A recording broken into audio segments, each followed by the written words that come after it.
那我们就直接开始。我的方式是这样的啊，就是我总结了我过去这几年来做影片的心得的方式是这样子的，就是我把它归纳成几种我认为非常实用的思考模式，介绍给大家。为什么用这种方式呢？那这其实是一个非常英国人的授课方法。就是我在英国上课的时候呢，这个英国的教授啊，他们一堂课大概1个小时的时间，那最后大概会5到10分钟的时间，他们就会说，好像你有一个你必须要 take away 的东西，就是你整堂课前面40分钟都忘记没关系。如果我现在讲的这个东西，你要是让你可以直接带回去的东西，然后所以这是英国人非常注重这个实用性。他比如说你花了这个几十万的学费来到英国留学，然后你什么东西没拿回去，那对他们来说，这个是太不可想象的事情。好，所以我今天就用一个比较条列式的方式，介绍给大家看一下，就过去几年来我常常用的一些思考方式，然后还有这些思考方式在我到英国伦敦留学之后产生了哪些转变。好，首先第一个就是我们来谈一下，就是我在做哲学影片的时候呢，所用的所谓的哲学式的思考是什么？好，哲学式的思考是什么呢？我们现在随便来讲一个主题，然后我用哲学式的思考来分析看这个主题，你就知道什么是哲学式的思考。决定大家这个最近台湾的社会有什么比较热门的议题啊？因为其实我刚从英国回来，我不太知道台湾人现在在热衷于什么。我知道大概1个月前有谈什么艺人进入什么奇怪的宗教团体的事情，然后可是这个月我不知道大家在热衷于什么事情。刮刮乐，有人中刮刮乐是吗？刮不到刮刮。刮不到，这是每年都发生的事情吗？最近大家应该都在热衷的。今年好像是蛮多艺人就是特地买那种好几十万的2000元的刮刮乐，然后说要买10万，一次把它都拔光。对。然后好像说是想要中那个大奖，然后再把大奖都运出去，但好像没有中奖。好，这个是目前台湾人很热衷讨论的事情吗？没有读新闻看。原住民加分。原住民加分也是炒了快20-30年的事情了。但最近有没有最近跑出来？好，我在台中场的时候问的时候，他们讲了一个东西，他们说最近刚好过年结束之后，然后大家都在吵，台湾人都在吵一件事情，就是政府要补发6000块这个事情。然后就有一派人说不对，这个政府应该把这个钱拿去做一些公共设施啊、公益建设。另外一派人就说不对，这个应该把这个6000块拿去给大家全民共享，因为疫情把经济搞得太闷了。好，那这就2派声音了。好，那我们现在看一下路哲学式的思考。你要是笛卡尔的话，他会怎么想这件事情？首先呢，这个笛卡尔会这样问：请问这个资料来源是什么？就是你收集得到这些资讯的来源是什么？一定是2个嘛，要么是新闻媒体，要么是社群媒体，就脸书、IG 这种东西。好，那现在很多人跟我说，在台湾有2派声音，一派赞成补发，一派不赞成补发。那这些声音从哪里来的？你知道吗？就是你去看脸书上面的这个新闻下面的留言嘛。好，那我现在问在场的观众，请问在场观众有哪一个人曾经在新闻的贴文下面留言过的？这位，一位，哇，我终于找到了。演讲讲那么多场，从来没有遇过一位会在新闻下面留言的人。你可能是非常特殊的一个存在啊。好，基本上我去大小演讲，每次问这个问题，绝大多数观众都跟我说没有啊，那这个是第一位会在新闻贴文下面留言的人。好，那我就问一个问题：如果多数人都不会在新闻下面留言的话，那请问我们看到的那个新闻下面那些留言是谁在留言？好，有可能是网军吗？对，广告或是什么？或者是小编那边的势力。好，所以结果就是下面的留言其实不是真正的台湾人的声音啊，下面留言其实就是某一些不管是小编，不管是机器人，不管是网军，想要让你看到的声音，然后就会有观众跑过来说，哦，现在台湾人在吵这个，那其实没有，其实就是网军让台湾人要看到这个东西。所以我们其实不知道台湾人真正的声音是什么。到底有多少人支持 A？ 到底有多少人支持 B？ 我们其实不知道。好，这个是非常笛卡尔式的思考。笛卡尔说啊，我们在做任何事情的时候，我们都要想象一件事情，我们都要想象有一个邪恶的邪灵会想要欺骗我们，不管我们做任何事情的时候，都会想要欺骗我们。好，所以笛卡尔这样说。例如呢，我在喝水的时候啊，要刚去买一个大院子，然后呢，我就放吸管进去嘛，这个放吸管进去一看啊，那个吸管就折了，变成折的了。可是我把吸管拿起来，它没有折啊，代表什么？代表我的眼睛会骗我，人的感官不可靠，感官知觉并不可靠。好，那笛卡尔再继续说，所有的风俗文化传统啊，也都不可靠。你想想看嘛，比如说华人非常讲究家庭价值，非常讲究孝道。可是呢，你如果去看欧美的基督教文化，是完全相反的。他们强调的是圣经里面说，人要离开父母，然后要自己出去成立一个家庭。你会看到两种完全不同的传统价值。好，现在请问谁才是对的？这边有谁对谁错问题？你并不能说哪一个风俗文化更高尚，或是更正确，或是更接近真理。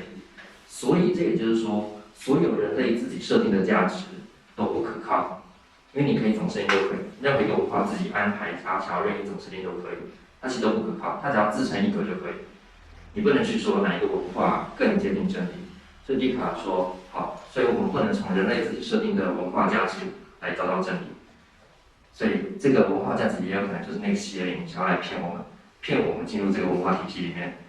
可是这样就不是哲学式的思考，因为哲学式的思考是什么呢？他应该要想办法去追求永恒不变的真理，像什么家庭价值啊，可能100年后就不存在了，因为现代化的关系，可能100年后就没有人在追求这个东西了，可能只有我们阿公阿妈会追求。但这不是永恒不变的东西吗？但如果不是永恒不变，它只存在个10年，它怎么可以叫做真理呢？就比如说你只存在这个地球上100年好了，然后就消失了，然后有没有人会记得你？那你跟真理没有任何关系。可是笛卡尔要追求的是那个永恒不变的真理，所以怎么办呢？笛卡尔最后推到极端啊，他说啊，就算我们在现实生活中每天遇到的任何事情啊，都有可能是虚假的。为什么呢？因为你怎么知道你不是正在做梦呢？比如说像我来演讲的前一天，然后我就做到一场梦，梦到我正在演讲，然后我演讲到一半的时候，我的面具就裂开了。我的面具裂开，然后下面的观众就惊恐啊，这个，然后我就整个惊慌，然后就整个噩梦惊醒这样。好，那我现在人又在这个一样的场景，然后看着你们演讲，我怎么确定这不是一场梦呢？有可能这就是一场梦嘛。然后等一下我的面具又裂开一次，然后我又点醒，然后就重复这个过程。这基本上就是全面启动的概念嘛。全面启动就是那个女主角里奥纳多的那个女朋友，他的妻子一直不相信这是真实的世界，所以他要怎么办？他要自杀嘛，他就自杀，然后就跳回去真实世界。这基本上是一个非常笛卡尔式的思考方式哦。那笛卡尔推到极端，发现有一个东西其实是不能够怀疑的，是什么东西呢？就是他一直在怀疑所有他遇到的事情，所有现实世界的东西，可这件事情不能怀疑。你看他一开始怀疑感官不可靠，后来又怀疑人类的风俗文化也不可靠，后来又怀疑整个现实世界都不可靠，因为可能全都是一场梦。所以一直怀疑，回到最后发现，有一个东西不能怀疑，就是我过去这段时间一直都在怀疑的这个事情。为什么这个事情不能怀疑呢？因为你如果怀疑它的话，你不就更在怀疑它了吗？所以你要用了更多怀疑的能力，用了更多人类的理性的能力。所以哲学式思考的终极基础就是这个理性的怀疑能力。好，如果是我还没有出国前呢，我会这样介绍笛卡尔的哲学给我的观众。然后你要清楚一件事情哦，这一套笛卡尔的理性主义的哲学是主宰了西方基本上从17世纪以后的整个哲学思潮。所以基本上我们现在之所以可以有所谓的科学技术，是靠这个笛卡尔奠定了这个理性主义的这个主题，然后以这个方式去思考世界，才会有后面的科学跟哲学的技术，否则才会有西方文明的成就。如果一开始没有这个主体先建立下来的话，基本上这个所有人都还活在像是各个自顾自的文化传统的那样的世界。那现在的问题就来了，其实刚刚的笛卡尔的这个理论啊，有一个很大的漏洞，要不要猜看是什么漏洞？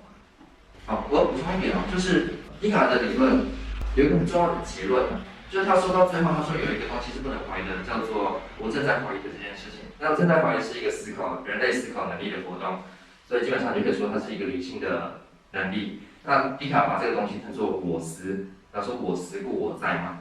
那个我思啊，它有一个很重要的前提，就是它不能够是任何物质的存在。因为你如果把我思想成是人类的大脑的话，你就搞错了。因为大脑是一个物质嘛。那笛卡尔已经说了，只要是物质的，都有可能是在梦里看见的，这就是你被骗了，你又被骗了。所以我思不能都是大脑。那它像什么？有些哲普书啊，在介绍这个概念的时候，他会说它有点像是这个灵魂的概念。可是灵魂的概念其实也不准确哦，因为当我们说灵魂的时候是什么意思啊？我如果跟你讲灵魂，你想到的是什么？你脑中想到的是可能是另外一个我，只是它是有点透明的，对不对？可是如果你这样想的话就错了，因为我的这个灵魂的版本，它是不是有穿衣服？它是有头发？它是有大脑？这些全都是物质的啊。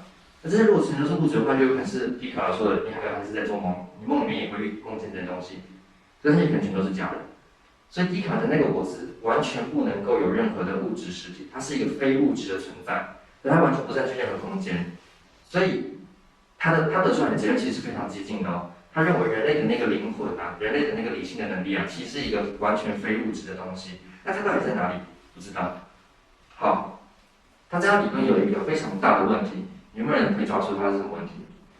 好，其实总共有3个非常大的漏洞啊，但是你只要可以抓出一个就已经非常了不起了。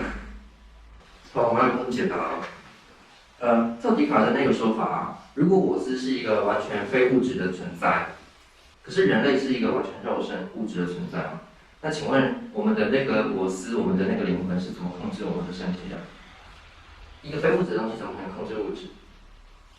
比如说我现在我的大脑，不是我的大脑，我的那个我思命令我往左走，然后你看我就左走。可是我的身体完全是肉身啊。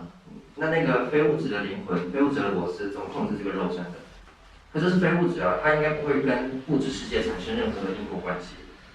这个反驳是一开始笛卡尔没有想到的。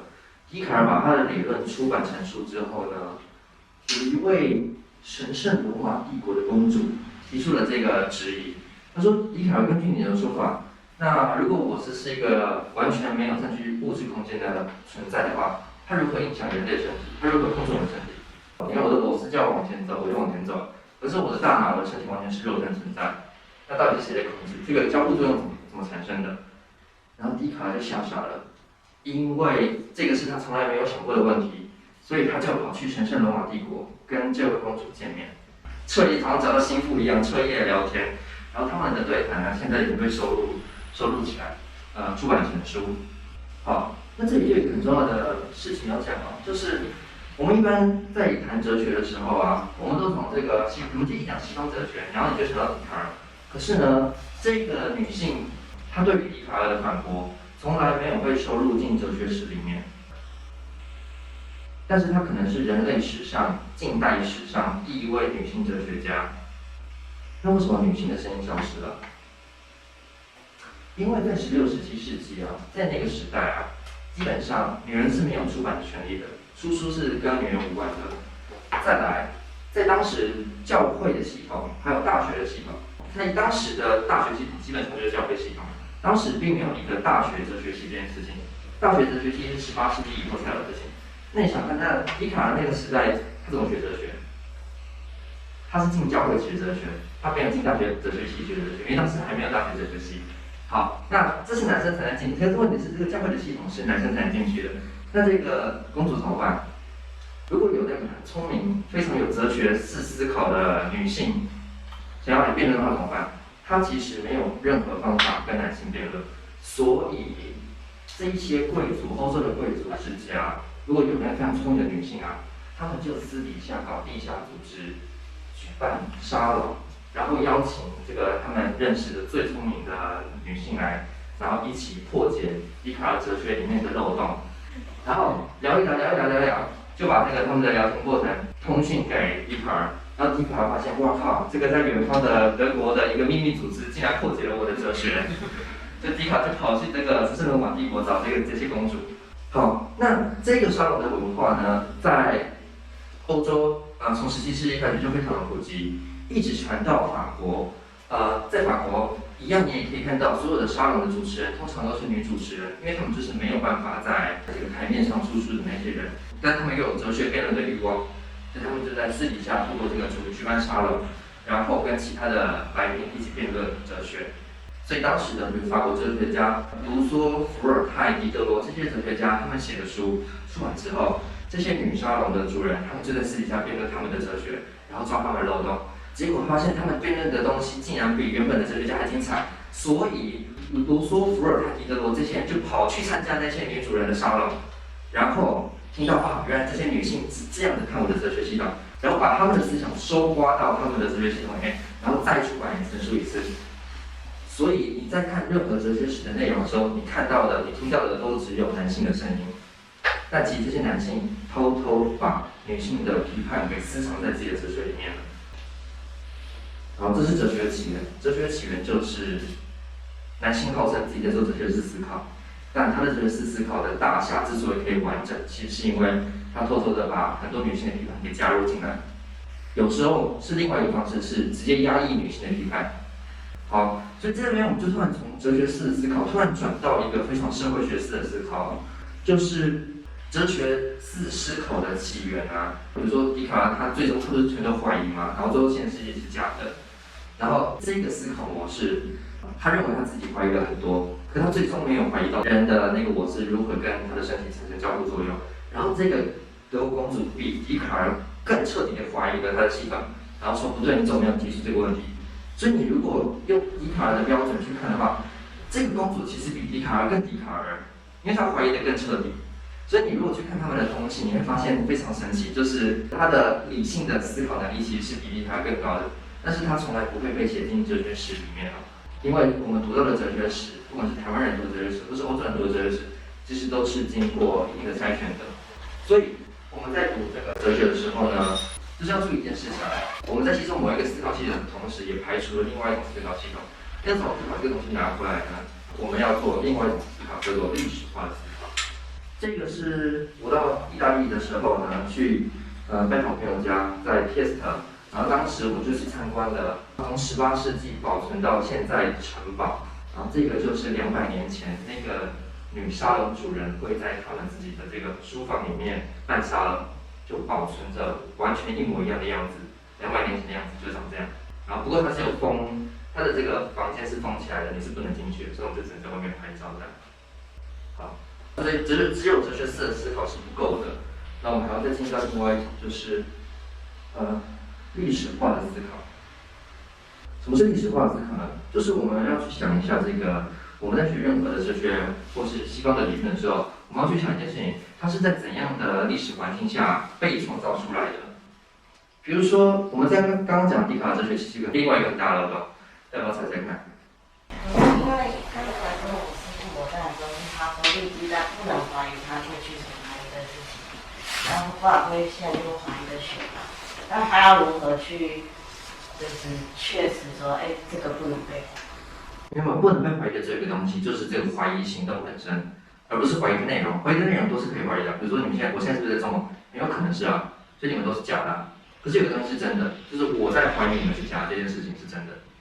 那是什么样的就是思想去维持这个怀疑？什么样的思想去维持这个怀疑？那这句话有点玄哦，你会再补充说明到底什么意思？就是因为他说我思故我在，然后那个思绪是一个非物质也无法去形容的东西啊。那你要如何去证明它的表现？如何去证明它代表你？好，你的第一个讲法有点像是这样，因为你刚刚是说那个你是不是认为那个我是还有一个来源，是这个意思吗？它是有某一个来源在支撑着这个我是的存在。比如说，假如我现在是一个植物人好了，我就大脑就不能运动了，我就大脑就不能动了，那我是就不能有任何理性思考行动。所以你认为那个大脑才是真实的存在，我是大脑运动的后果。如果是一个植物人，他脑就已经脑死了，他就不能进行任何思考活动了，是这个意思吗？还是你也不是这个意思？确实我也不太清楚到底该怎么样去说它那个存在。就是你认为有一个比我是更根本的存在，那个才是先于我是的东西，是吗？所以如果没有那个东西，就没有我是，就没有人的理性的思考能力。好，这个讲法呢，其实是在20世纪的时候，有一派的女性主义者的说法。女性主义者怎么看这个笛卡尔哲学呢？你想想看嘛，如果你是笛卡尔的妈妈的话，然后你辛辛苦苦怀胎10月把笛卡尔生下来，然后笛卡尔现在受了一些哲学训练，然后就跑回来跟妈妈说：“妈妈，我认为你只是我的一场梦，你是假的，只有我才是真的。”你如果是他妈的话，你会怎么想？你就把这个小孩，掐死他了嘛。好，所以这边就有一个问题啦。所以女性主义者现在说了，不对，笛卡尔的那个我思不是独立存在的。你要能够先进行我思这个活动的前提是，你要先被另外一个人生下来。所以，任何的我思行动，前提一定是跟另外一个人存在相关。要先有某一个人把你生下来，你活在这个世界上，你才能够进行我思。没有这个，后面都不用谈。没有笛卡尔的妈妈，笛卡尔就不会在这边出版讲这些东西了。这应该是非常好理解的吧？好，所以女性主义者提出了一个批判，就是这些男性的哲学家在思考的时候啊，他们完全都忽略了肉体的关系。其实人跟人之间的肉体有一个非常亲密的关系。在笛卡尔提出那一套哲学的时候啊，其实同一个时间点发生了什么事呢？欧洲人发现了美洲新大陆，然后他们发现了当地竟然有一群很像人类的东西，就是美洲原住民。可是他们发现这些美洲原住民的第一件事情，他们困惑的是什么？我们要怎么知道他们是不是人啊？他们说不定是动物，只是长得像人而已。大家看过《Arrival》，看过《异星入境》，那个外星人来的时候，他们怎么确定那个是外星人，还是他们其实有一些智能够沟通的？他们就是跟他做语言学上的交流嘛，语言上的交流，然后发现啊，他们听得懂，那个懂就是一定程度的理性的能力。好，所以现在来了，欧洲人见到这些原住民的时候，他们第一个在思索的是，我们要怎么确认他们是不是人？这个问题很重要哦，因为如果他们不是人的话，我们把他们杀光都没关系。如果他们是像石头一样，我们就把金山、银山、矿山都掏空了也没关系，因为他们不是人嘛。所以当时在西班牙就有一场欧洲史上的第一场哲学辩论，叫做Valladolid Debate， 就是两位教士、两位传教士在辩论那些我们遇到的非西方世界的原住民是不是人。请注意哦，当我说非西方世界原住民，它包括台湾的原住民哦。这个时候也是荷兰人遇见了台湾的西拉雅族的同一个时间点。好，这场辩论怎么进行呢？这场辩论呢是由一位这个在墨西哥的传教士叫做 Las Casas， 然后他跟另外一位护守着欧洲传统的 Sepulveda 做辩论。然后这位护守欧洲传统的 Sepulveda 就说：“你看，我们到美洲的时候，我们就看到那些原住民啊，就是这个阿兹特克帝国，他们最让他们惊骇的是两件事情，一个是他们有这个献祭的传统，把活人献祭。”还有他们有食人的传统，他们可能会吃他们的家人，或是吃对手。然后还有更可怕的是，他们竟然没有一个政府来维持社会秩序，所有的美洲原住民都是处于一个无政府的社会。好，这个时候 Sepulveda 就说，根据亚里士多德的哲学，如果一个社会里面没有政府统治，代表什么？这群人不知道怎么统治自己。那如果你不知道怎么统治自己，你的那个心智状态啊，其实就像小孩子一样。小孩子就是到处碰碰撞撞啊，他不知道怎么管好自己啊，这个时候就需要有大人去管他了。那这个大人是谁呢？谁是心智程度比较像大人的人？就是这些欧洲人。所以亚里士多德哲学被拿来套在这个合理化殖民的过程中。然后这个拉斯卡萨是怎么回应呢？他就是在当地墨西哥传教士，他是跟当地的原住民相处过的，他就说不对，你搞错了，当地的原住民啊。他们之所以没有个政府系统，并不是因为他们比较不文明，恰好相反，因为他们不需要一个政府的系统，也可以维持社会秩序。而他们的社会秩序就是他们的文化，他们的文化就是他们的法律。可是你要想，我们刚刚在讲笛卡尔的时候，所谓的人造的文化法律全部都是不可靠的，所以他们的逻辑是完全相反的。原住民社会用他们的文化来支撑他们的法律系统，而他们不需要有一个政府去强加他们的法律系统到人民身上，人民就会自己管好。可是对这个笛卡尔那派的人反而是相反，不行，我们需要一个政府维持这个社会秩序，来维持法律的运作。否则的话，如果只有法律在那边，你会乖乖听话吗？如果没有一个政府，没有一个警察来管你的话，来做一个最终的担保的话，你会乖乖听话吗？欧洲人不会。欧洲人很难想象这件事情，怎么可能？你们没有政府是因为你们比较会自律。接下来，拉斯卡萨继续说，你说那些很奇怪的食人啊、活人献祭啊，好像是他们文明程度比较低的一个证据。但事实上是什么呢？你想想看，这一些美洲原住民啊，他们是没有任何的军火武器的，然后突然有一群外地人来到他们的社会里面，他们第一个做的事情，他们遇到哥伦布那一群人的时候，他们第一个做的事情是开门，然后欢迎这些外来者进到他们的社会里面，然后这些人就开始问他们的自然资源，那然后你们的金矿、银矿在哪里？矿藏在哪里？然后原住民就非常天真的带他们过去，然后最后所有的金矿、银矿都被扫光光了。那如果有违抗欧洲人的行为的那些国王，那印加帝国那些国王就被杀光了。原住民从来没有经历过这种事情哎，我这么友善的欢迎一群外地人来到我的国度，然后结果这些人竟然出于不明的原因，就把我们国家的资源全部掏空，然后把我的国王杀掉。现在又有很奇怪的哲学理由说我们自己不会管好自己，所以他们要来管我们。所以原住民突然发现完全无法解释这件事情的时候，他们就认为，好吧，可能是我们做错了什么让神生气的事情，我们必须要献祭几个人来平息神的众怒。就他们在做这些献祭的时候，欧洲人就说：“你看吧，所以这个不是一个文明的国家，所以这个需要我们欧洲人来管理你们。”所以这个献祭的仪式反而变成了一个让欧洲人殖民这些原住民的一个证据。更重要的是啊，在殖民官员过去的时候，传教士也同时是过去的。传教士要扩张这个基督教的版图，天主教、基督教的版图。当时那些天主教会的传教士怎么说呢？他们就跟那些原住民说：“你们怎么会信仰这种活人献祭的仪式呢？你们要想想看，你们信仰的这个宗教可能是一个邪教，可能是有一个邪灵在骗你们。”他的说法跟笛卡尔的说法一模一样，你们还记得吗？我们说笛卡尔的哲学就是你要想象有一个邪灵一直在骗你们。然后现在这个欧洲人跑到美洲的时候，就跟那些人说：“你们怎么会信仰这些很奇怪的宗教呢？你们是被这个邪灵骗了，你们信的可能是邪教。”而最终他就会说：“你们要信这个正统宗教，这个正统宗教是什么？就是他们的天主教、基督教。”所以最后啊，美洲原住民对于欧洲人，就是一方面说他们在传福音，但是另外一方面却是烧杀掳掠的这件事情。让他们得出一个结论，他们说圣经是恶魔写的，他们就这样跟那个殖民官员说：“我们不要读你们圣经，因为你们圣经是恶魔写的，所以你们是恶魔送来的。”好，现在我讲一个近期的人类学研究，很有趣哦。很多的原住民社会，他们都刻意维持一种平等主义的生存模式。他们没有政府官员，因为他们认为，如果你创造出一个政府的体系的话，那就会有一些人比较有权利，其他人就必须服从他们。可这其实是近代国家的起源。近代国家所有的文明国家能够进联合国的那些国家都是长这样，反而进不去联合国的，就是没有所谓的国家这个概念的那些原住民社会啊，他们反而是活在平等主义的社会里面。然后人类学家就研究这是怎么回事，他们是坚持不要采用国家、民族国家这套系统的。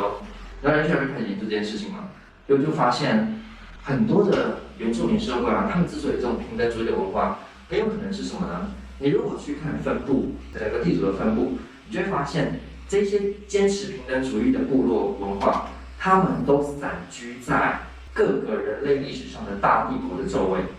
所以你如果去看苏美、古苏美文明，它附近的这些山林里面有很多的原住民部落，然后他们都是坚持平等主义的。你如果去看南美洲，安第斯山那边有印加帝国嘛，它的旁边就是在亚马逊雨林里面就有许多坚持着平等主义的美洲原住民。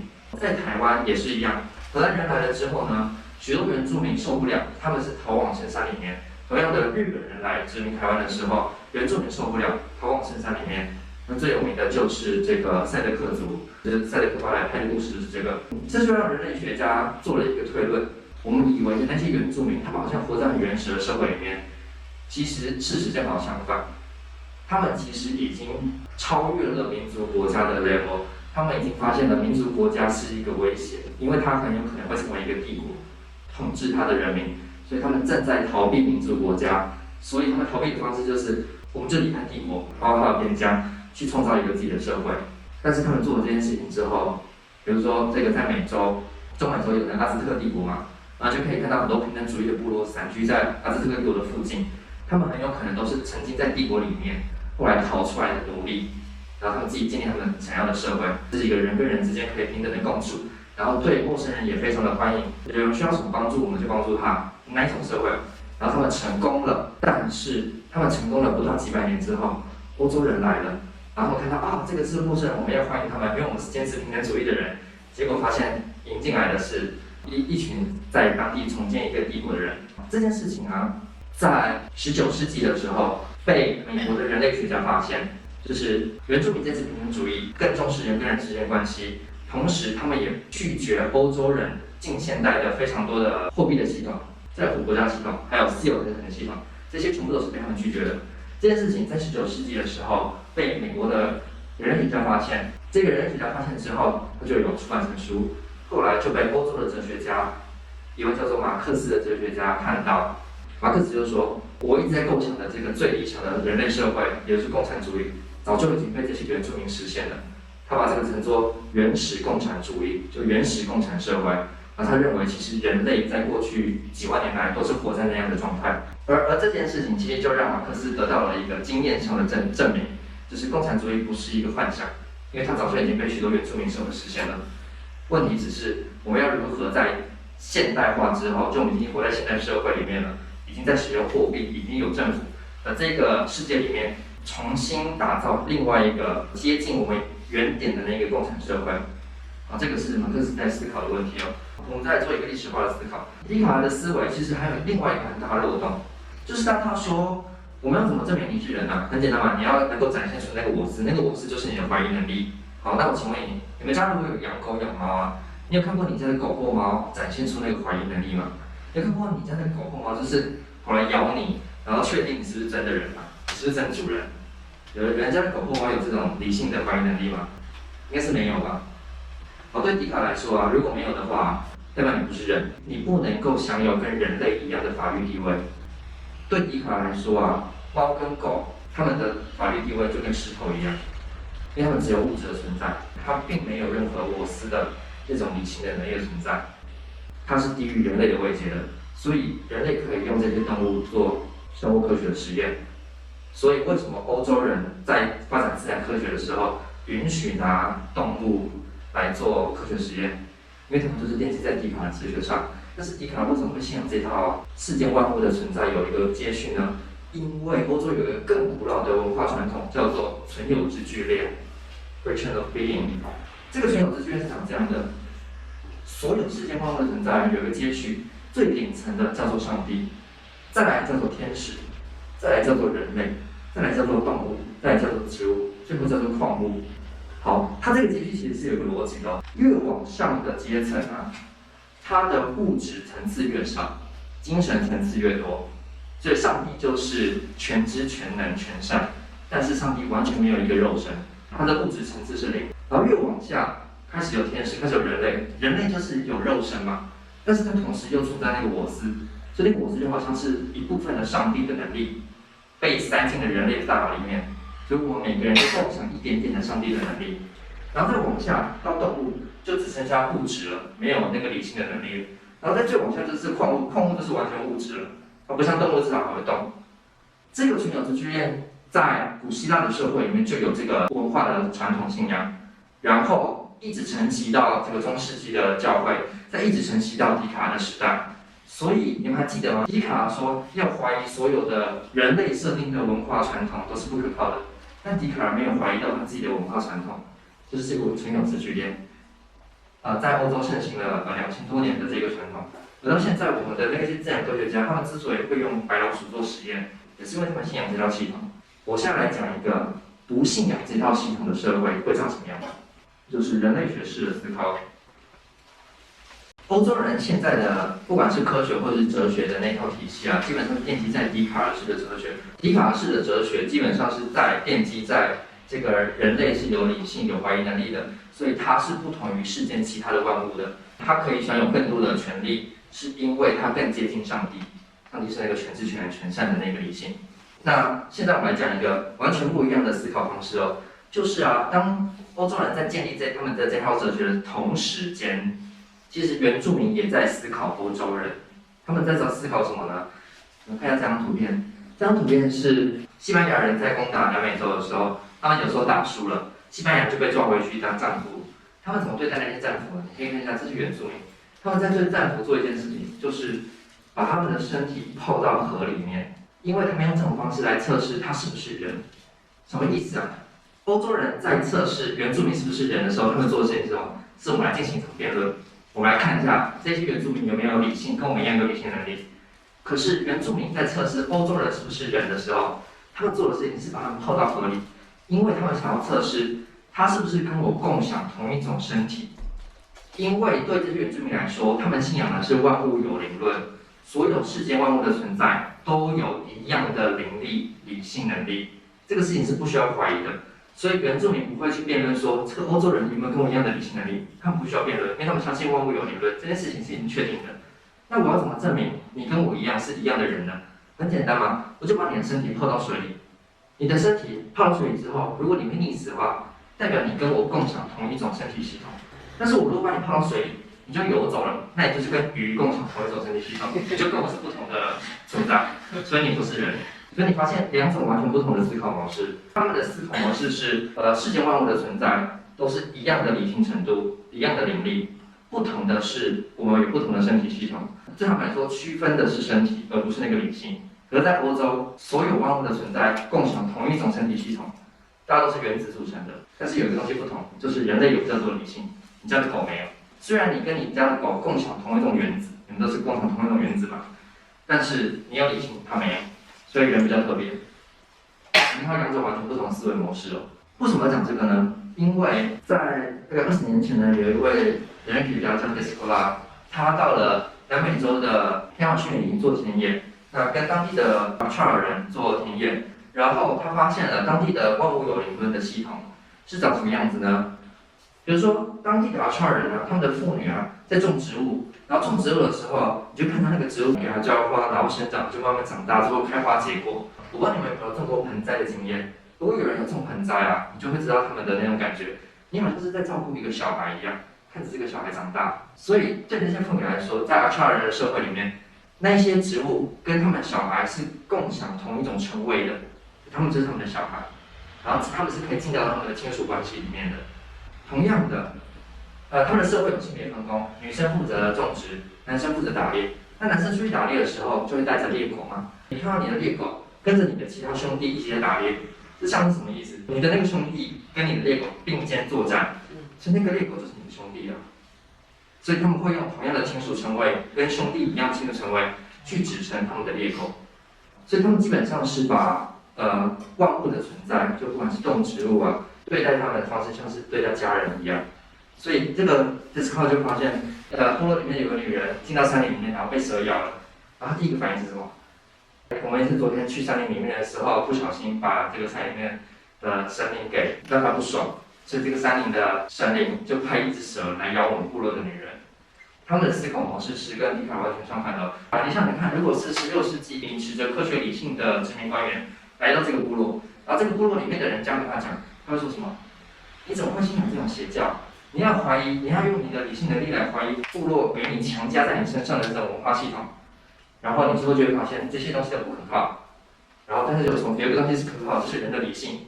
但是如果是按照笛卡尔的那套哲学啊，他们就不会这样对待他们的动植物了，他们就会拿他们的动植物来做自然科学实验，然后他们就会开发他们自己的土地，因为他们认为那些土地也没有任何的神灵嘛。那最后就会变成像欧洲这样的社会，所有的自然资源都被开采光了。所以为什么要讲这个呢？因为它其实并没有离我们现在，我刚讲这个都是400-500年前的哲学嘛，然后这个是比较近期的研究，那它其实跟我们现在的生活处境是息息相关的哦。例如他所做的这个部落叫阿恰尔人，他就是在前2年前的这个全球气候高峰会直接出席，2年前是在 Glasgow， 这个原住民就是信仰那个万物有灵的原住民，认为深山里有神灵的这个原住民族。他是当地的亚马逊的领袖，就到 Glasgow 的气候高峰会，跟他们说：你们正在伤害我们的神灵，你们看待自然的方式完全是错的。那这个看待自然的方式是怎么来的？就是从500年前那一套笛卡尔的理性主义的哲学来的。所以我们要思考一下，就是当我们在吸收西方理论的同时啊，其实我们也同时在复制过去的这些欧洲人他们对地球所做的伤害。所以我们不能只是被动的就是接受这些西方理论，去这些西方理论，我们其实要去思考，这些西方理论在扩散到全世界的时候，科学扩散到全世界的时候，它对当地的这个社会还有自然环境到底造成了什么影响？好，也是换个方式说了，我们今天之所以会面临这个全球的气候危机问题啊，其实就是源自于500年前欧洲人采用的是笛卡尔的这套系统。如果500年前啊，殖民全世界的不是欧洲人，而是这些南美洲原住民的话，我们今天不会有气候危机问题，我们会是活在完全不同的文化系统里面。好，这个是非常人类学式的思考。接下来我们最后来讲一个我去欧洲之后学到的叫做连结式的思考。什么是连结式的思考呢？就是像欧美学术界在社会科学界有一个倾向，就是我们不要把任何的社会文化或是历史当成一个真空绝缘的存在。我刚刚在演讲的时候，我都是在讲西方的事情嘛，西方的哲学或是南美洲原住民，这些对我们来说好像都很遥远，都是西方的事情。但现在的社会科学界的潮流就是要告诉你，不存在真正的西方或是非西方，所有西方的产物或是非西方的产物，其实都是源自跟另外一边的互动所带来的。所以，例如我们刚刚在讲笛卡尔的哲学的时候啊，各位要知道一件事情，笛卡尔虽然是法国人，但是他不是在法国写哲学。因为当时欧洲的天主教会的审查机制非常的强烈，笛卡尔的那个理性要怀疑自己的传统文化传统是会威胁到天主教的，所以他不能在法国出版书，他必须搬到当时出版最开放的阿姆斯特丹写书。而当时阿姆斯特丹，也就是荷兰，正好就是在殖民亚洲的国家印度尼西亚还有台湾的时候，他们在这些国家做什么呢？他们把台湾的这个什么鹿皮啊，还有自然资源，拿去跟日本人做贸易，拿去宝岛维亚，然后有些运回荷兰。笛卡尔在荷兰写作的时候啊，他使用的东西是 Made in Taiwan 的。这里我们就可以做一个连接式的思考。一方面在欧洲，笛卡尔在用着 Made in Taiwan 的东西。那在台湾呢，荷兰人来到台湾之后啊，他们发现了一个很大的阻碍，就是首先第一个，原住民没有政治的领袖。因为我刚刚讲过，原住民活在一个这个平等主义的社会里面，他们不需要一个政治的领袖。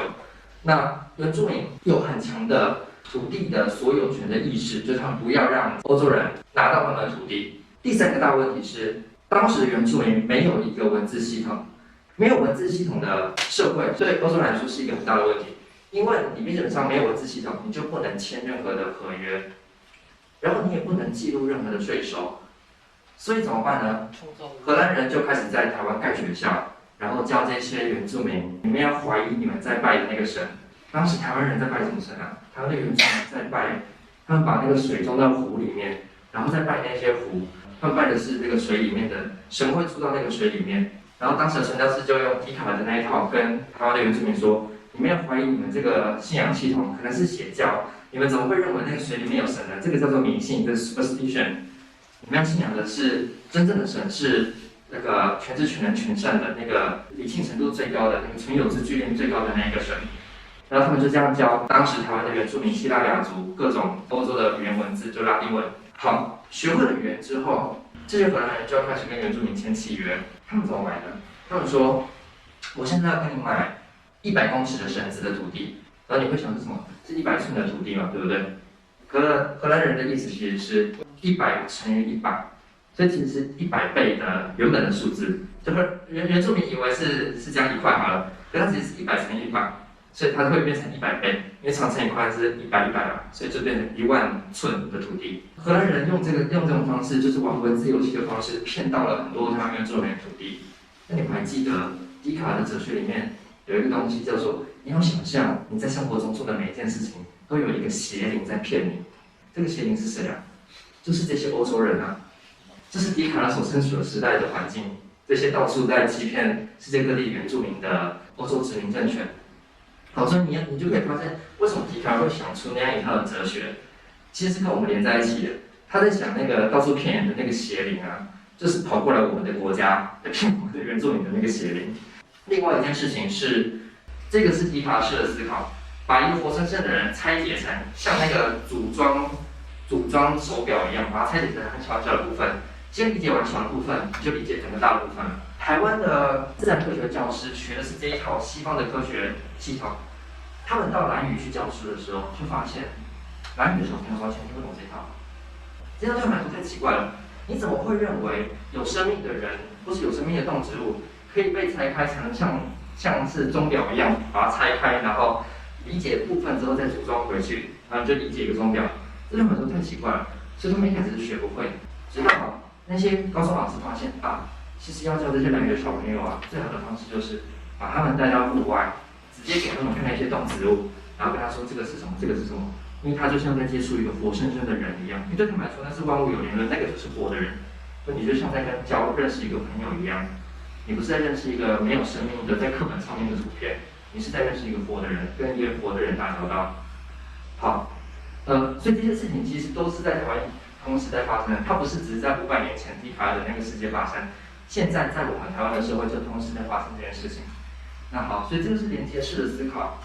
所以当我们在想任何的，比如说西方的理论的时候，你可以马上想一件事情，就是这个事情有没有在我的国家发生，或者这个事情跟我的国家有什么关系，跟我们的社会有什么关系。相反的，当我们在想我们的社会的时候，或者台湾的任何议题的时候，你可以做连接式的思考，马上想，那西方的人会怎么思考这件事情。最后，我们来谈一下，这个是我去欧洲学的精神分析式的思考。好，我们刚刚说笛卡尔的这个哲学系统啊，有好几个漏洞，这还有一个最大的漏洞在这边。笛卡尔说，你怎么知道我现在现实生活中看到的东西不是一场梦？有可能只是一场梦吗？那就是假的啊。那如果假的话，那我要追求的是真理啊。我们是哲学家，要追求真理，所以我们就不可能会相信这种东西，不可能相信梦境这种东西。现在精神分析要说，你怎么会说梦境里就一定是假的呢？有可能梦境里面的东西才是真的，梦境里的东西更接近真理。什么意思呢？精神分析式的思考啊，就是这样子。我如果你说，请问你爱你妈妈，你会怎么回答我？你其实有2种回答，你只能说我爱我妈，对，我爱。另外一种回答是我不爱我妈，我不爱。但是事实上啊，精神分析研究发现，所有个体、所有人对于父母亲的关系、情感关系，都一定是又爱又恨，有爱的部分，也有恨的部分。但现在问题来了，当我问说你爱你妈妈，你只能回答我一个。你如果说我爱，我恨我妈的那个情感就被压抑掉了。你如果说我恨我妈，那我爱我妈那个情感就被压抑掉了。所以不管怎么样，心里都会有压抑。这个问题的根源是什么？这个问题的根源是因为人只有1张嘴巴。如果人是一个有2张嘴巴的生物，就不会有精神分析了，因为人不会有压抑。如果人有2张嘴巴，我就可以同时回答你，我爱我妈这张嘴巴，然后另外一张嘴巴说我恨我妈，那问题就解决了。但事实上就是人没有2张嘴巴嘛，人只有1张嘴巴，所以另外一个声音会被压抑掉。那现在精神分析像是弗洛伊德就会说，那个被压抑的声音什么时候会出现？就是你不小心讲错话的时候就会出现。所以，如果你是一个笛卡尔式的理性主义的哲学家，你会认为讲错话就讲错话，你就让它过去了，你不会多想。但是现在精神分析式的思考，那弗洛伊德就会说，不对，讲错话的时候啊，才是真理显现的时候。那我们现在来看一个弗洛伊德的例子，他说，在所有的性行为中都涉及4个人，你跟某一个人发生了性关系。结果突然到一半的时候，他不小心叫错名字，他叫成他前男友、前女友的名字。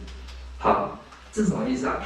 这就是在所有的性行为中啊，其实你是被他当成另外一个人的替代品。所有的爱情关系，弗洛伊德会讲得非常激进啊，他会认为所有的爱情关系啊，其实都是替代品的关系。可这个替代品不一定是有一个前男友或前女友，它有可能是一个非常理想的原型。比如说我心里就有一个我的白马王子、白马公主要长这个样子。然后在现实中去寻找，然后找到你了，可是其实我爱的不是你，我爱的是那个原型，可是你是那个原型非常接近的人。我们在有发生性关系的时候，我就不小心叫成那个原型，我们会以为这个叫做叫错名字嘛，这是口误嘛，这是弗洛伊德说不对，这才是真理显现的时候，把你的无意识的真相说出来了，你爱的是那个原型，而不是现实世界里那个人。我们现在来看一部电影，就是在讲这件事情。这部电影叫做《女朋友男朋友》，杨雅哲导演拍的。这个故事大家有看过吗？这个故事就是说，这是一个3角恋啊。这个男1爱这个男2，然后这个男2爱的是这个女，可这个女爱的是这个男1，这是一个3角恋关系。然后最后呢，这2个人在一起了，这个男2跟女在一起了，然后男1因为他是同性恋，所以他跟另外一个男生在一起了。可是当他跟另外一个男生做爱的时候，他想的是这个男2。然后当他们2个做爱的时候啊，这个女生想的是这个男1。好，我们来看一下这个片段，你就可以体会到弗洛伊德说的什么叫做每个性行为中都涉及4个人。抱住我，求我很久。我要你。再说一次。告诉我你要什么？我要你。我要你。可是我要的，你给不起啊！你有看到他故意安排2场床戏是在同时发生，但同时他有个隐喻是，这2场床戏在发生的时候，他们其实在想着对方另外一边的人。所以这个就是在性行为中，同时都有4个人在参与。但什么时候这个真相会揭露？就是你可能叫错名字的时候。好，我们现在来讲一个梦的例子，我自己的例子。我到欧洲的一个很主要的原因呢，就是当地有精神分析很强的传统。那亚洲社会基本上没有这个传统。亚洲只有2个国家有精神分析，一个叫做印度，一个叫日本。台湾没有，台湾正在努力想要发展中。那所以我去欧洲的一个目标，也是为了要把精神分析的东西学回来，然后带回台湾。好，那我现在就讲一个我被分析的例子。我做了一个很奇怪的梦，这个梦是这样的：我在梦里面呢，在一栋建筑物里面，然后我突然发现这个窗户旁边呢，看出去有一群狗在1楼，然后我就想要到1楼跟那群狗玩，所以我就冲出去，然后就看到一个螺旋的楼梯，这个螺旋楼梯可以通到有一扇电梯那边，所以我要走到电梯那边。可是我就发现，原来这个螺旋的楼梯是勾不到电梯那边的，它跟电梯中间有一个洞，所以我到不了那个电梯。然后想怎么办？我要怎么逃出这栋建筑？所以我就往上跑。往上跑的时候呢，我突然就遇到了我曾经在巴黎碰面的台湾朋友，因为我上个月去巴黎，我就看到了这2个台湾朋友，然后就问他们说，我怎么逃出这栋建筑物？然后我突然就看到这栋建筑物的对面是凡尔赛宫，然后我就说，我想要飞去那个凡尔赛宫，有没有可能？然后这2个朋友就跟我说，不太可能哎。然后可是我就很想要飞过去嘛。突然画面就瞬间转到一个密室里面，我被关在一个密室里面，然后里面有一台电脑，这个电脑上面播放着什么东西呢？是一个像金字塔的土堆，可是我今天发现它不是土堆，它其实是一个人卡在一个石堆里面。然后突然有一个人走进来跟我说，他就用威胁的语气说：“你如果去凡尔赛宫的话，你的下场就会像这样。”是我就无法解释这个梦。然后结果我的分析师说。然后我的分析师说什么？他说：“你想要去那个楼，你想要去那个电梯，但是你一直去不了。有一个你想要去的地方，但是你一直到不了。那个是什么地方？”然后就想问我，然后我就说：“我近期想要去的地方，我在申请博士，然后我也申请寄出了，但是还没有等到结果。所以有一个我想要去的地方，但是我还没有等到那个结果。因为我申请的是美国跟英国的博士班，然后我还不确定我想要去哪一边。”我的理智告诉我，我应该要去美国，因为美国有比较多资源。然后我的分析师问我说：“可是你的梦境里面还有那个凡尔赛宫啊？前阵子不是去巴黎吗？你会去凡尔赛宫吗？”我就说没有，因为我那时候安排最后一天要去凡尔赛宫。可是我后来才知道，原来凡尔赛宫不在巴黎，它在巴黎的郊区。所以你要去凡尔赛宫，你要搭1个小时的车出去，然后再搭1个小时的车回来，2个小时就不见了。然后到最后一天会来不及，想要去但是没有去成。然后我分析师说，所以有一个你想要去又可去的地方，然后我就说对，那不就是我现在正在申请这个博士班，但是我还没有确定我到底会不会去到那个地方。他就说，那你比较想要去哪一边？然后我就说，我应该比较想要去美国那边，因为比较多钱，比较多的奖学金。然后他就说，可是我去年的时候去美国啊，我对美国的印象非常差，因为呢，我那时候去匹兹堡开一个研讨会。然后我在匹兹堡的时候，我就住在安迪沃荷博物馆的旁边哦，这是一个非常市中心当趟的地方。然后有一天晚上9点10点的时候，我想要出去买宵夜，可是匹兹堡给我的感觉就是附近就算是市中心的，还是很不安全，治安很不好。所以那天晚上我就想说，好吧，我还是要出去买宵夜好了，我就待在家里。结果隔天早上起来，我就看到就在那个安迪沃荷博物馆的旁边发生了一场枪击案。3个人死亡，所以那天晚上啊，我如果出去的话，我现在就不能在这边跟你们演讲了，我可能就被枪击案枪杀了。然后我对美国的印象一直都不太好，比起种族歧视的程度，美国可能是比欧洲更差的、更严重的，所以我对美国一直有这个不好的印象。然后所以我就说，我不知道我到底出不去得了美国。然后我的分析师他就说了，对啊，因为你去了，你可能就会卡在那个石堆里面。然后我就突然想到啊，对，因为我在跟我的欧洲朋友聊天的时候，我的欧洲朋友都跟我说 ，America is a shit place， 美国就是一个屎地方，所以美国等于屎的这件事情是从我朋友那边传来的。我朋友的话语进到了我的无意识里面，然后我在无意识在造梦的时候，是借由我朋友的话语在造的，不是我自己的语言在造的。好，这个是精神分析式的思考。所以你看，我的理性，我一直以为我想要去美国，因为那边比较多奖学金。但是我的梦境其实在告诉我相反的事情。我的梦境其实在告诉我，不对，美国是一个 shit place。我如果去了，我就会最后就会卡在那个屎堆里面，像那个人一样卡在那个屎堆里面。所以我的无意识在告诉我完全相反的讯息。而你想想看，你如果是笛卡尔的话，你会认为什么？这是一场梦嘛，不用理它。你还花钱去做精神分析，你疯了。如果你是笛卡尔式的哲学家的话，你就会这样想。但是弗洛伊德现在讲完全相反的情况，不对，真理恰好就在你以为是虚假的梦里面。最后呢，回到我这几年做影片的心得，就是做影片呢一直都是在引进西方理论嘛。在引进西方理论的同时，我其实一直在担心一件事情，就是把这些西方的思想引进来啊，它其实很有可能让台湾重新走上之前欧洲曾经走过的错路。比如说我刚刚讲笛卡尔式那个主体就是这样。那如果台湾的科学家采用的就是笛卡尔式的主体，而不是像莱茵那种万物有灵论式的主体，那就是差很多了。那我们对待自然界的方式到底是什么？我们到底要采用哪一种？是西方那一套，还是台湾的原住民那一套？就会带台湾走向很不同的地方。所以在二战结束的时候啊，很多世界各地第三世界的许多民族国家独立的时候，他们其实在思考的是同一个问题：我们现在要采用的是西方那一套呢，还是我们不要的那一套？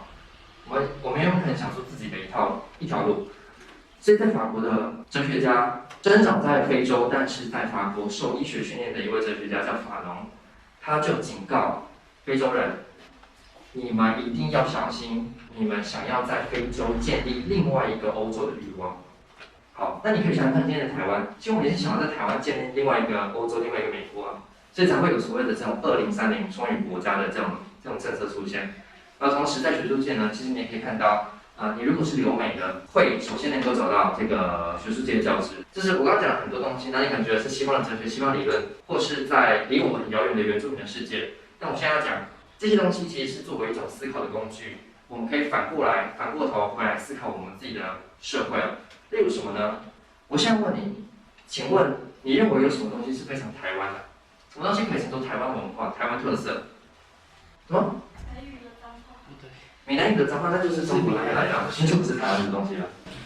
如果说是以殖民，就像你刚才讲，我们以失语症为一个本质去探讨台湾的文化，因为我们本来就是一个身处于殖民社会的背景，那我们以殖民为背景作为我们的文化的根基，然后再回到我们可能是原来是海岛民族的本质，那去探讨说我们属于自己自身的语言，会不会是一个比较符合我们的民族特性呢？或者是属于比较自我本我的一种的表象？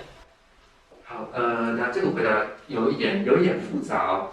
你想说的是，台湾因为被殖民的关系，所以有罹患的这个台湾人的失语症。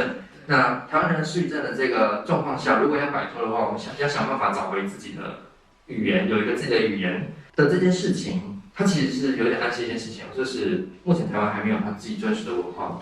我个人的看法是这样的，台湾目前还没有长出一套他自己的一个有系统的文化。为什么呢？因为你要知道，要长出一个文化，其实是要很长一段时间的，至少要有100-200年的历史，才能够长出像欧洲、美国那样的有自己独特的特色的文化。可是当然面临到问题是这样，我们其实没有一个足够的时间，像欧美国家那样发展出一个自己的文化。因为当我们要摆脱一个殖民者的时候，另外一个殖民者又来了。可是这就造成一个非常奇怪的现象，一个奇特的现象。然后我认为那个奇特的现象是很台湾特有的，就是你如果把它的历史看成像一个地层一样，那最底层可能是荷兰人、西班牙人来了，然后在上面一层，然后中国人来了，然后在上面一层日本人来了，那可能最底层你可以说是原住民的文化。所以这么混杂的文化全部混杂在一起，在一个岛屿上、一个社会里面，它其实会出现一种混种的文化。这种混种文化不是多元文化，跟多元不一样。我生活在伦敦，伦敦是一个非常国际化、多元的都市，但是多元跟混种是不一样。为什么呢？比如说在伦敦啊，你有很多多元的选项可以选，你可以去吃印度餐厅、日本料理、英国料理、意大利料理。可是你进到那个馆子里面，你就只能吃那个料理了，你不会再吃其他的料理。但是在台湾啊，比如说台湾的夜市，你可以左手买一个蚵仔，然后右手去买一个意大利面，然后另外一边再去买一个英国红茶，然后它是完全是混种在一起，然后就可以晚餐吃到所有的东西。这其实是在西方人看来非常奇怪的事情。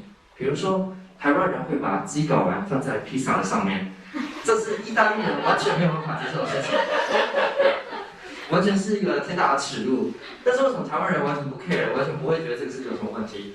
因为很简单，我们还没有发展出一个非常强烈的自我的排他性的文化。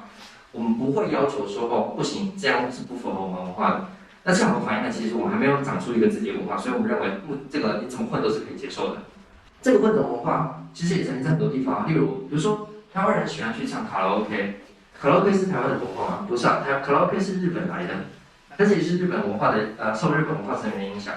然后比如说我在跟他们聊天的时候，他们就说你把我当成像你的台湾朋友一样，那我们会去干嘛？然后就说哦，如果你是我台湾朋友的话，我们今天晚上要去唱卡拉 OK。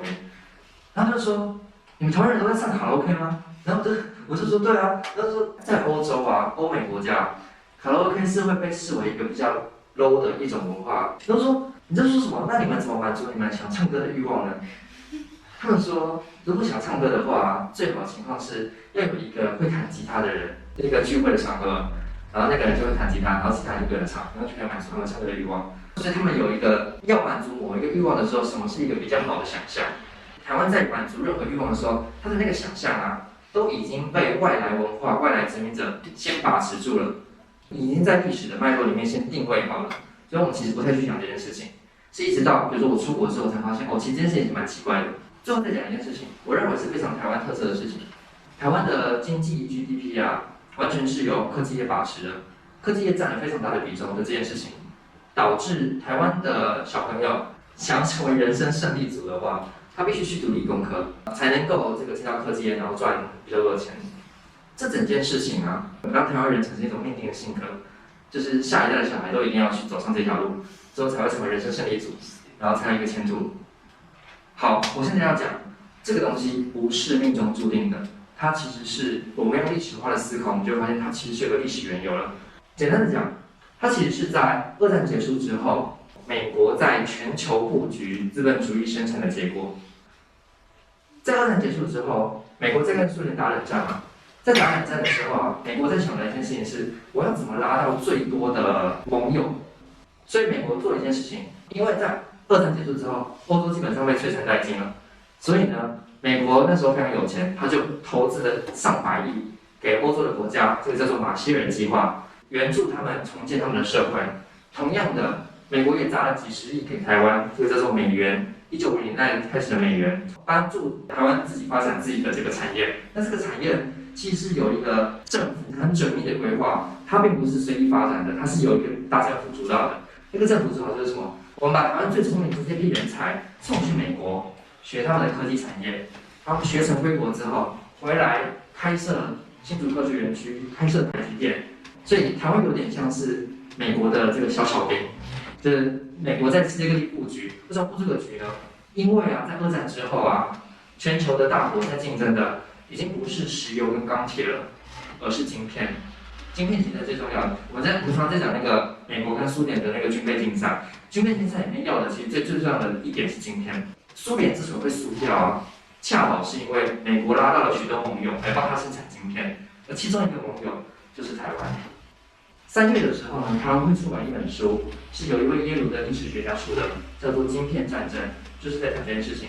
然后这件事情，台湾的台积电是在一个最核心的位置，在整个历史的最核心的位置，所以这个事情是有办法让台湾晋升到世界史的地位，让全世界的历史学家看到台湾的一个机会了。好，那我现在要讲，就是在这个50年前的布局，政府的布局。政府的一个决定，暗中注定了未来50年的这个台湾人会怎样的生活，他们要去读什么样的科系，未来要做什么样的产业工作，其实是被50年前的历史给决定的。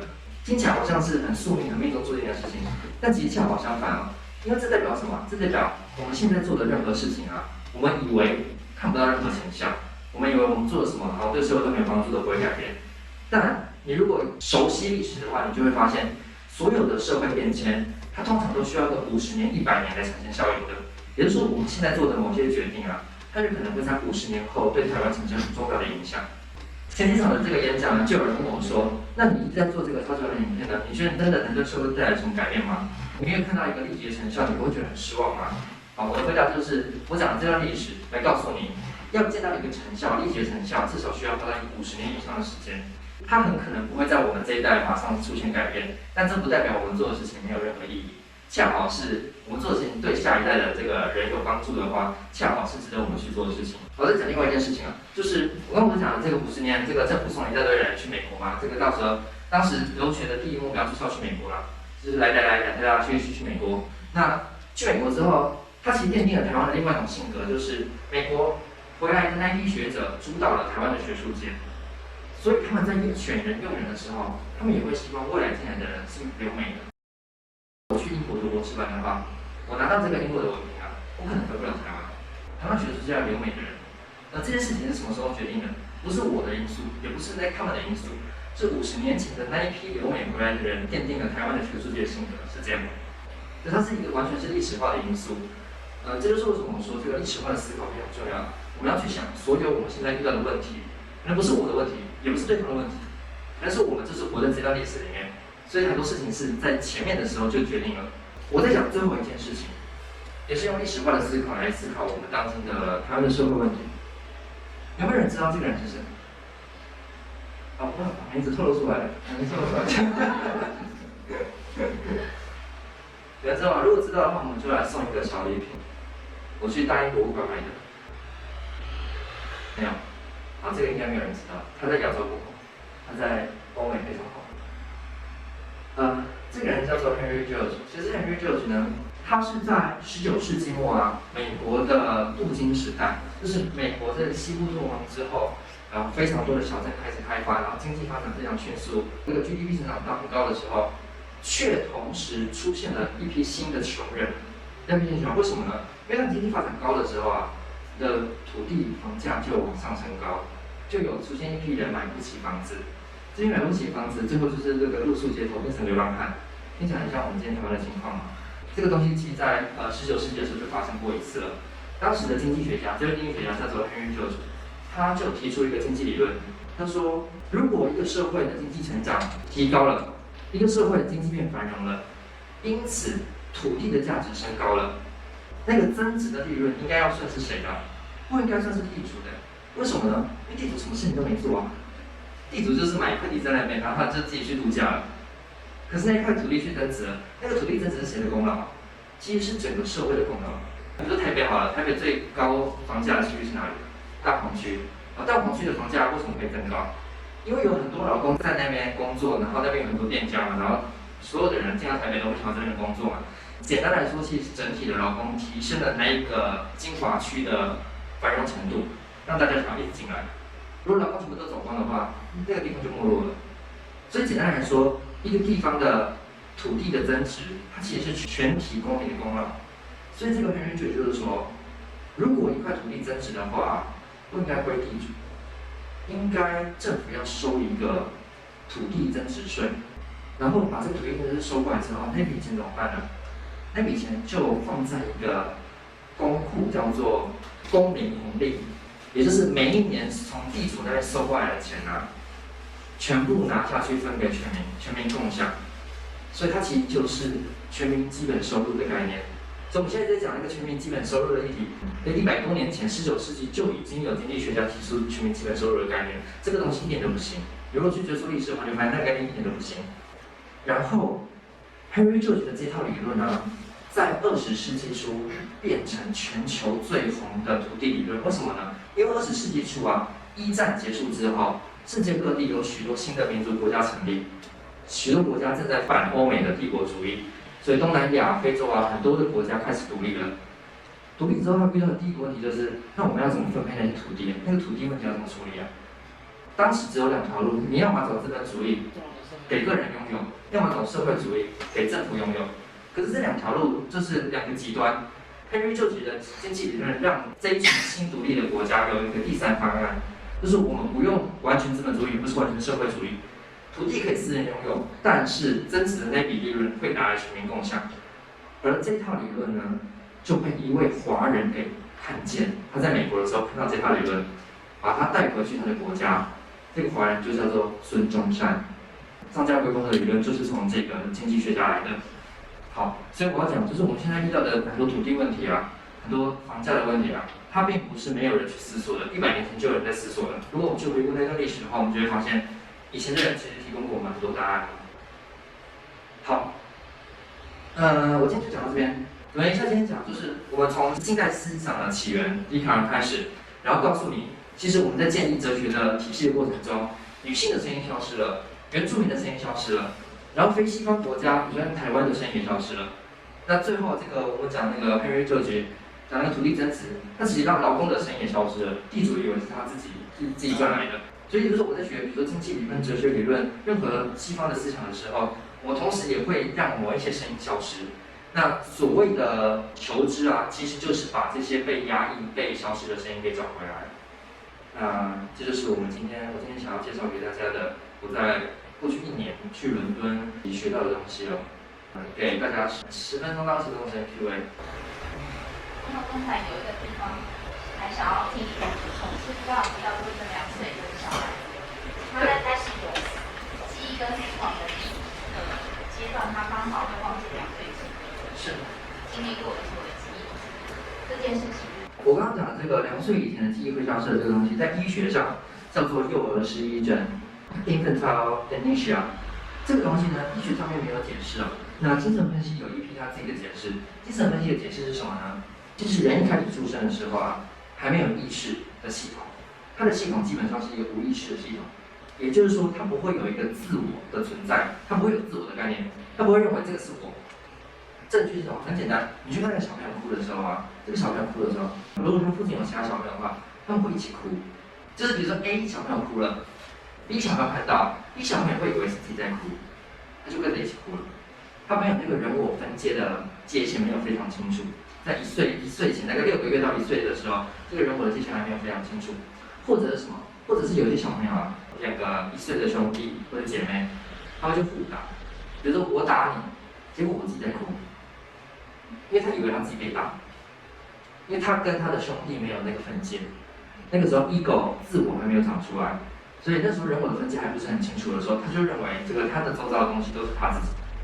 他没有办法去区分什么是外部，什么是非我，什么是我，这个时候还没有区分。什么时候开始可以区分呢？这个1到2岁的时候，那个意识开始逐渐萌芽的时候，开始区分我是什么，然后哪不是我。比如说，如果有爸爸的话，他们就很清楚，小朋友一开始啊，他不太会叫我跟你，他们会叫自己的名字，他们不太会叫我跟你，因为我跟你是一种，你必须认识到目前有2个主体在场这件事情。可是小朋友一直都是只有认为只有他自己活在自己的世界，就一个主体在场而已。那个时候还是一个有点生物本能的一个自恋式的存在。直到大概我说1到2岁的时候，自我意识萌芽之后啊，它就多出了一个系统，叫做 ego 的自我的那个意识系统。它原本是一个无意识系统嘛，那个无意识系统在哪里？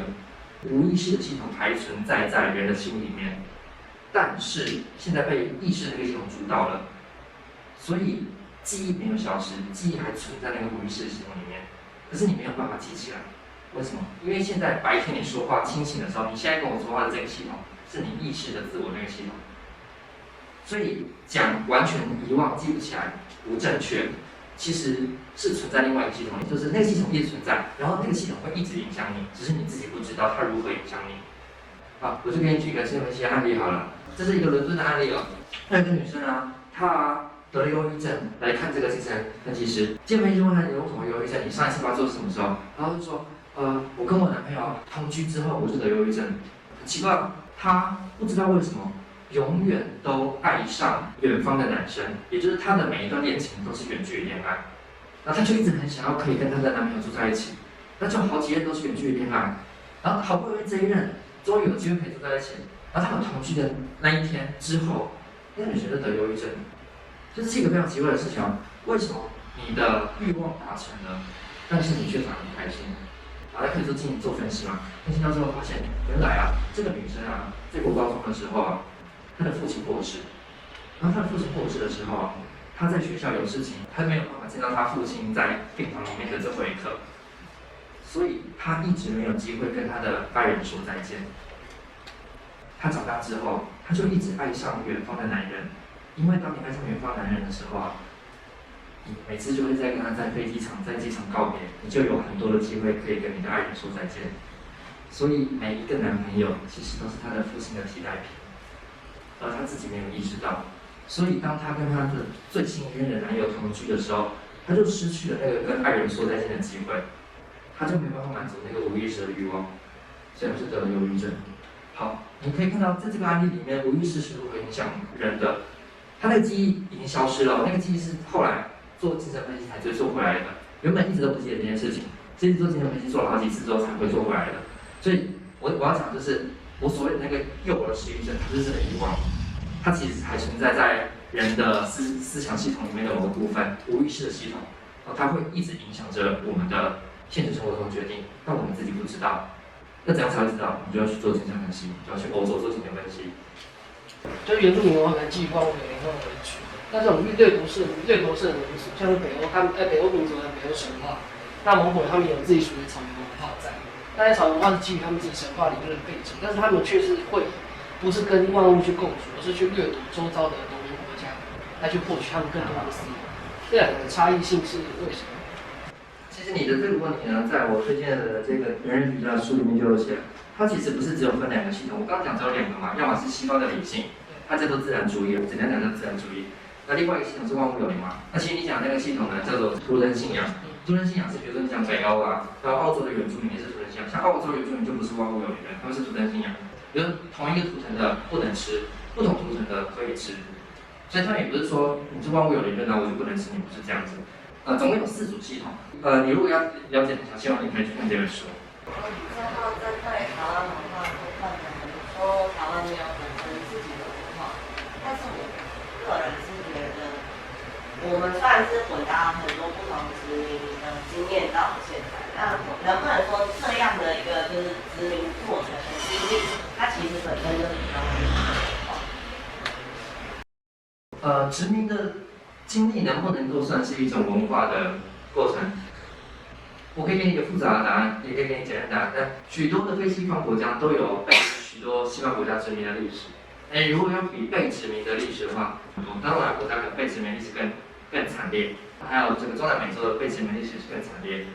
但是你刚刚提出一个蛮有趣的东西，就是那被殖民的这个过程中，是不是也有可能有机会发展出特定的文化？这个是一位文学理论家叫做霍米巴巴曾经提过的问题。他说，其实啊，我们在讲殖民者跟被殖民者的时候，我们好像都认为好像就是一个外来的政权，然后统治了这个某一个非西方国家，然后把他们的文化带进去，然后他们就被迫要接受他们的文化，就这么简单。